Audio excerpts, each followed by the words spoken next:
Some of us are against the Illuminati, and we are against the Illuminati at our own detriment. When people are against the Illuminati, then they get punched in the face all the time. The press hates them, and nobody likes them. Comedian Katt Williams, who's been making waves with his bold statements about Hollywood's elite, has once again stirred the pot, claiming that powerful figures in the industry are involved in disturbing practices, including sacrificing their loved ones for fame. This time, Jennifer Hudson has found herself at the center of his accusations. According to Williams, her rise to fame is even darker than the stories surrounding celebrities like Diddy and Beyoncé. He also hints that Jennifer Hudson might be next on the FBI's radar. Here's everything you need to know. On October 24, 2008, the quiet, close-knit neighborhood of Englewood on Chicago's South Side was rocked by a chilling discovery: 3 brutal murders that would forever alter the Hudson family. The victims were Jennifer Hudson's mother, Darnell Donnerson, her brother, Jason Hudson, and her young nephew, Julian King. Darnell and Jason were found shot to death inside their home, while Julian, just 7 years old, was discovered 3 days later, on October 27th, in an abandoned vehicle. Like his relatives, Julian had been shot, his life senselessly taken. The grim sequence of events began when Jennifer Hudson's sister, Julia Hudson, arrived at their mother's house to find the bodies of Darnell and Jason. In a state of horror and disbelief, Julia realized that her son, Julian, was missing. Desperate, she immediately issued an Amber Alert, triggering a massive search for the young boy. Tragically, this search ended in heartbreak when Julian's body was found in a parked vehicle, adding unimaginable sorrow to the already grief-stricken family. As the investigation unfolded, attention turned to William Balfour, Julia Hudson's estranged husband. Balfour, who had a history of violent behavior, had previously made threats against the Hudson family, and his relationship with Julia was marked by volatility and conflict. Despite their separation, Balfour's dangerous tendencies had been known, but it was only after the murders that the true extent of his violence was revealed. Balfour was arrested on October 24th, the same day the bodies of Darnell and Jason were discovered, initially held on a parole violation. However, investigators were cautious, waiting for concrete evidence before charging him with the murders. As the case developed, crucial evidence came to light. Balfour's fingerprints were found on the vehicle where Julian's body had been discovered, and ballistics tests confirmed that the gun used in the murders matched one connected to Balfour. These revelations pointed to a deeply unsettling truth: that Balfour had been the one responsible for the heartbreaking killings of 3 innocent lives. In December 2008, William Balfour was formally charged with 3 counts of first-degree murder and 1 count of home invasion following the tragic killings of Jennifer Hudson's mother, brother, and nephew. The prosecution's case against him was built on a combination of physical evidence and witness testimony that directly linked Balfour to the scene of the crime. The trial began in April 2012, nearly 4 years after the tragic events. Throughout the trial, the prosecution painted Balfour as a jealous and vengeful man who couldn't handle Julia Hudson's decision to leave him. His apparent inability to accept their separation, combined with his obsessive possessiveness, was presented as the driving force behind the brutal killings. Key pieces of evidence included testimonies from neighbors who had heard gunshots and witnessed Balfour near the Hudson residence on the night of the murders. Additionally, cell phone records and surveillance footage were used to further tie him to the crime scene. The defense, however, sought to undermine the prosecution's case, suggesting that the evidence against Balfour was circumstantial and proposing that other possible suspects might have been involved. Despite these efforts, the prosecution's case remained strong, with the physical evidence and witness testimony aligning in a way that placed Balfour at the scene. One of the most emotional moments of the trial came when Jennifer Hudson took the stand.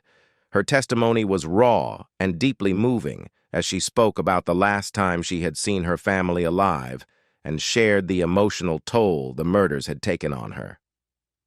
She also reflected on her troubled relationship with Balfour, adding a personal and emotional dimension to the case that resonated with the jury. After 3 days of deliberation, on May 11, 2012, the jury found William Balfour guilty on all counts.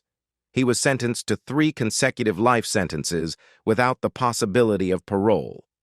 Though the verdict offered a sense of justice, it could never erase the pain and grief that the Hudson family had endured. For Jennifer Hudson and her loved ones, the sentence brought some measure of closure, but the emotional scars of the loss would remain with them forever. The brutal murders of Jennifer Hudson's mother, brother, and nephew left an indelible mark on her life, both personally and professionally. At the time of the tragedy in October 2008, Hudson was riding high on a wave of success. She had just won an Academy Award for her breakout role in Dreamgirls and was receiving widespread acclaim for her singing career. The sudden, violent loss of her family sent shockwaves through her world, and the grief she experienced was compounded by the intense media scrutiny surrounding the case. In the immediate aftermath of the murders, Hudson made the difficult decision to retreat from the public eye. She canceled several scheduled appearances and postponed professional commitments, recognizing that her emotional toll was too heavy to continue performing at her usual level.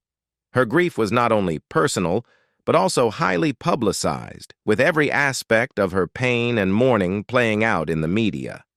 The pressure of dealing with both her devastating loss and the public attention surrounding the case weighed heavily on her, but her strength and resilience began to shine through as she navigated the immense emotional challenges. By 2009, Hudson began her gradual return to the spotlight, demonstrating her perseverance and commitment to her craft. One of her most powerful moments came at Super Bowl 43, where she delivered an emotionally charged rendition of the national anthem. Her performance was deeply moving, with many seeing it as a symbol of her resilience and ability to channel her sorrow into her art. Later that same year, Hudson released her second studio album, I Remember Me, a deeply personal project that reflected her journey through loss and healing. The album included songs that spoke to the emotional complexity of her experience, offering listeners an intimate glimpse into the pain she was processing and the strength she was finding along the way.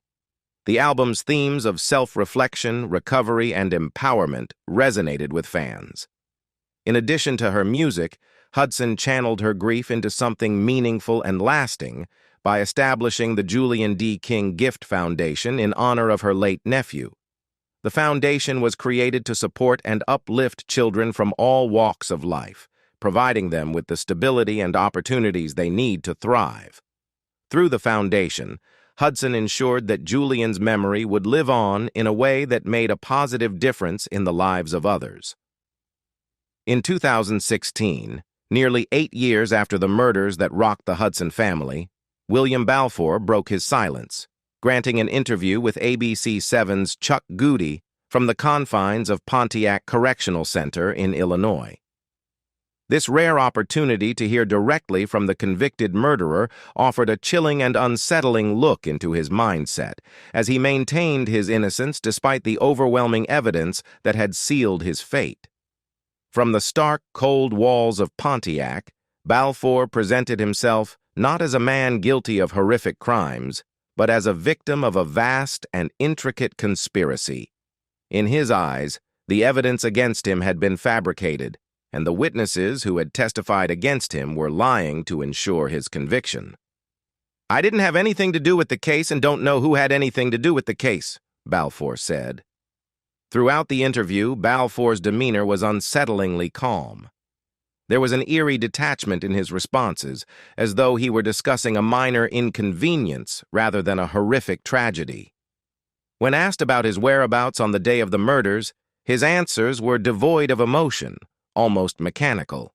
He stated, "The case, as he puts it, was a triple murder in Englewood in the home of his estranged wife, Julia Hudson's sister.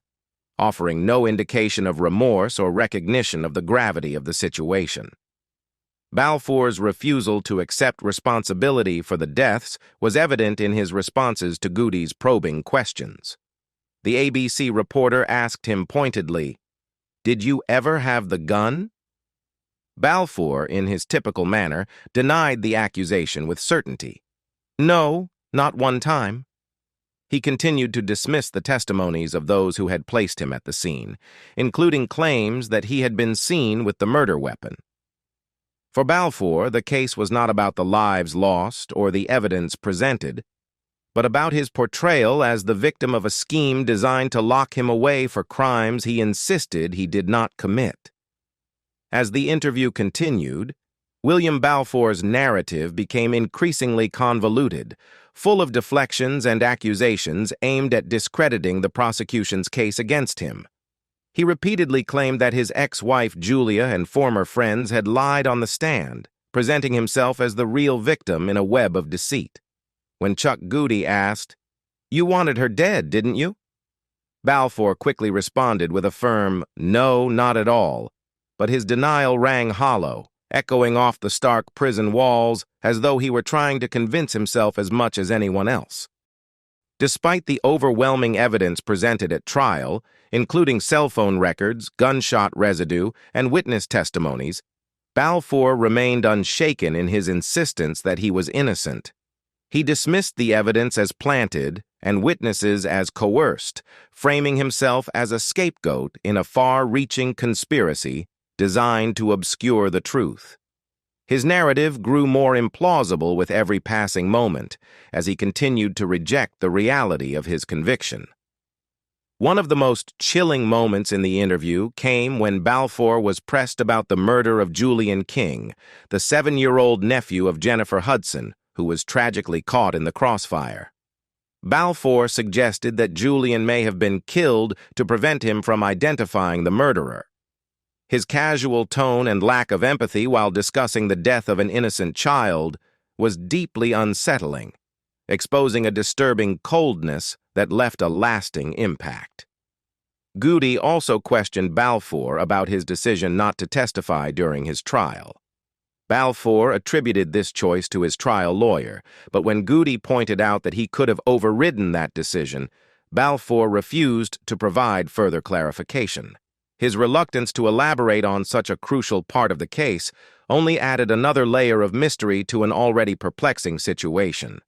The more Balfour spoke, the more his defense seemed built on shifting sand, as he struggled to convince anyone that he was anything but guilty. Despite being sentenced to life in prison without the possibility of parole, William Balfour remained defiant, continuing to insist on his innocence even as his appeals were repeatedly rejected.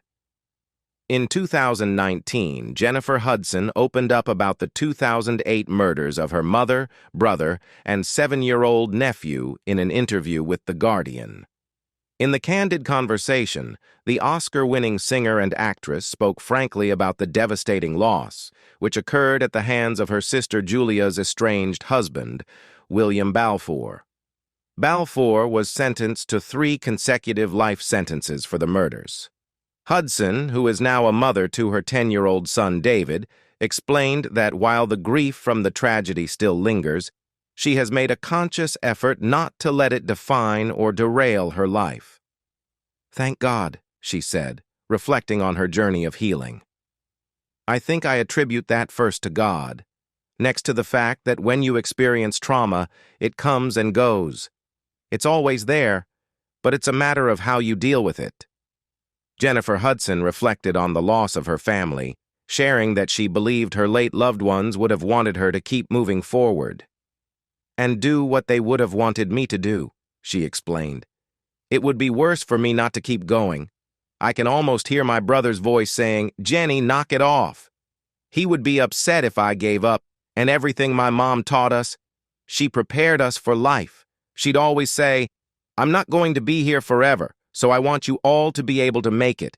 She'd also remind us, 'Without family, you have nothing. That's why it's so important to take care of family. And if I'm doing that, I know I'm honoring my mother.'" Hudson also spoke about her nephew Julian, explaining that his strength and intelligence inspired the creation of the Julian D. King Gift Foundation. "He was so strong and so smart," she said, "so living in a way that honors them. That's what keeps me going. Not to mention, thank God, I have a child to live for." Jennifer Hudson acknowledges that the mourning process is ongoing for her, despite the strength she continues to show. "Of course, you still get sad," she admitted. "But that's what I always go back to. What would my mother say? What would she do?"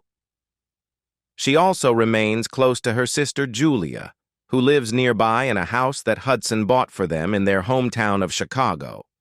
Hudson described Julia as a character and mentioned that her sister works as a school bus driver. Hudson also shared a surprising detail about her late father, revealing that he fathered 27 children during his lifetime as a Greyhound bus driver. While she hasn't met all of her siblings, she knows quite a few. "Oh yes," she said, 11 girls, 16 boys. I'm either the youngest or one of the last 2 or 3. She added, laughing, "It's always been my dream to have a huge family dinner. Just imagine the size of that table."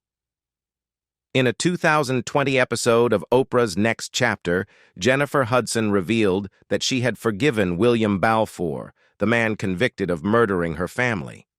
Reflecting on the trial, she recalled the unsettling experience of seeing Balfour in the courtroom. "It made my skin crawl," she said.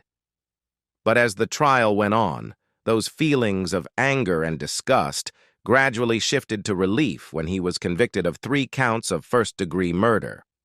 Now that Balfour has been sentenced to 3 consecutive life sentences, Hudson shared that, for the most part, she has found it in her heart to forgive him. "It's not his fault," she explained. "It's what he was taught and how he was brought up. We tried to offer love, but he was so far gone he couldn't even see that. He never had a chance." When asked about the lasting impact of the murders, Hudson admitted there are so many shocks tied to the tragedy, particularly in figuring out who to grieve for first. "Of course, I think of my mother a lot because it's my mother," she said, pausing. "Next, I think of Julian or my brother. I have moments where it's bits and pieces." Hudson shared that she hasn't visited the gravesite of her murdered family members since their burial. "Now, I want to go because I feel like we've accomplished something," she said. "We've done this. We got justice for you. I can't come back here empty-handed. I've come back with justice being served."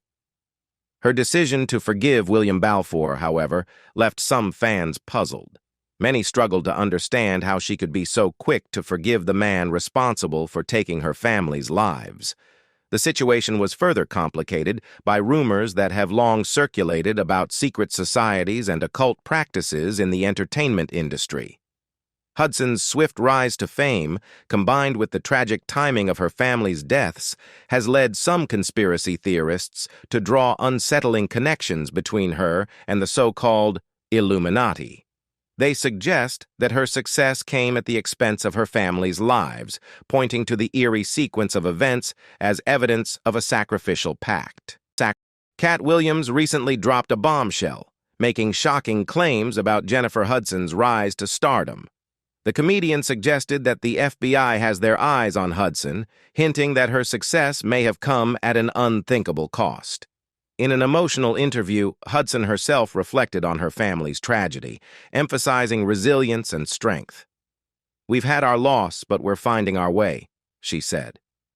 In response to the growing accusations, Hudson has expressed disbelief and confusion. "I didn't understand why I would have been considered a suspect," she said, addressing the speculation surrounding her. "Everything that was said about me making threats or anything like that was all new to me." The theories surrounding her don't end there. Some have even suggested that Hudson may have played a role in Whitney Houston's tragic downfall. Allegedly, she teamed up with music mogul Clive Davis to push Houston out of the spotlight and take her place. However, Hudson herself has denied any such accusations. She has spoken with admiration about Whitney, recalling her childhood memories of idolizing the legendary singer.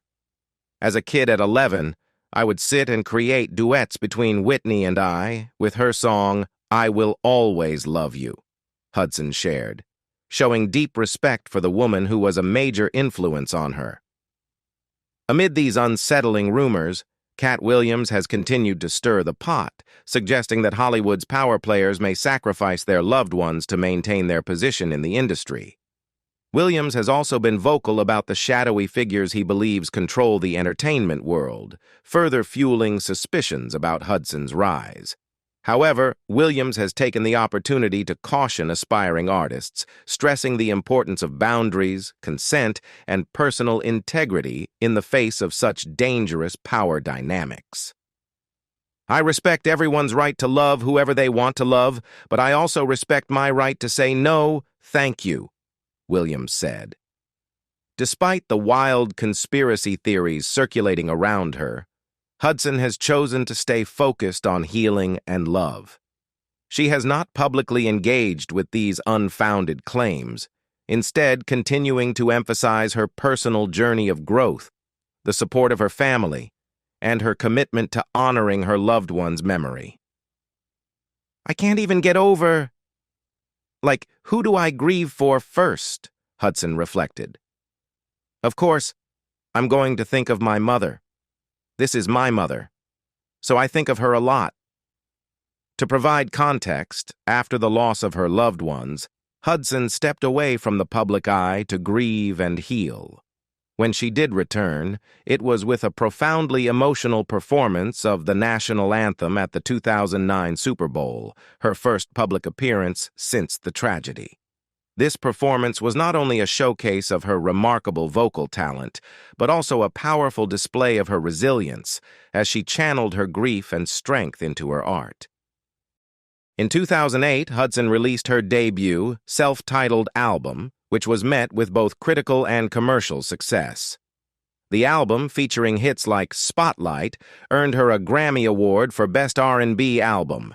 She went on to release more albums, including I Remember Me and JHUD, each marking her growth as an artist. Her music, often centered around themes of love, loss, and empowerment, resonates deeply with fans, and her powerful voice has solidified her as one of the most respected vocalists of her generation. Beyond her music career, Hudson has made notable strides in both acting and television. She's appeared in a variety of films, including Sex and the City, The Secret Life of Bees, and the critically praised musical Cats. Each performance showcased her ability to convey deep emotion and forge a strong connection with audiences. Hudson also expanded her presence on television, joining the coaching panel of The Voice in both the UK and the US. Her natural charisma and thoughtful mentoring style have made her a fan favorite, earning her admiration from both contestants and viewers alike. In 2021, she took on the iconic role of Aretha Franklin in the biopic Respect.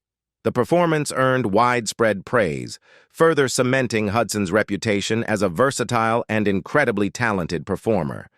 Jennifer Hudson isn't the only artist to experience profound loss while navigating a rising career. A parallel can be drawn with rapper A$AP Rocky, born Rakim Mayers, whose trajectory in hip-hop has been shaped by a series of devastating personal tragedies, each occurring just before the release of a major project. Rocky's first major loss came in 2012, at a pivotal moment in his career. Having signed a record deal with Sony Music and gearing up for the release of his debut studio album Long Live A$AP, he was struck by the death of his father, Adrian Mayers. This loss came just months before the album dropped, casting a shadow over what should have been a time of celebration. Despite the heartbreak, Rocky found a way to transform his grief into motivation, channeling the memory of his father into his music. The pain of losing him became a powerful source of inspiration, and Rocky poured that emotional weight into his work, showing his resilience in the face of tragedy. However, the setbacks didn't stop there. In January 2015, just 4 months before the release of his second studio album, At Long Last A$AP, Rocky was dealt another devastating blow. His best friend and mentor, AARP Yams, real name Steven Rodriguez, unexpectedly passed away. Yams, co-founder of the AARP mob, had been a guiding figure in Rocky's career, instrumental in shaping the sound and vision of both the group and Rocky's solo projects. His death hit Rocky hard on both a personal and professional level, leaving a void that was felt deeply within the entire hip-hop community. Yams had been a visionary, someone who helped craft the AARP mob's unique style and had a profound influence on Rocky's own rise in the industry. In numerous interviews, Rocky has spoken about the deep bond they shared, frequently crediting Yams for not just his success, but also for the person he became. The tragic pattern of loss in AARP Rocky's life continued in 2018, just as he was preparing to release his third studio album, Testing. This time, it was the loss of his half-sister that added even more sorrow to an already heavy heart. Rocky has been open about how these tragedies seem to align with his album releases, creating a strange, almost fateful connection between his personal life and his music. In an interview with Genius, he shared his bewilderment at this recurring pattern. Every time I put out an album, or every time I'm about to release an album, for some strange reason. He reflects on the bittersweet nature of it all, noting how his personal losses have inevitably impacted the themes and emotions in his music. That's a wrap for this video. Thanks for hanging out with us. If you enjoyed it and want to hear more, don't forget to subscribe to our channel and hit the bell icon so you'll be notified when the next video drops. See you next time.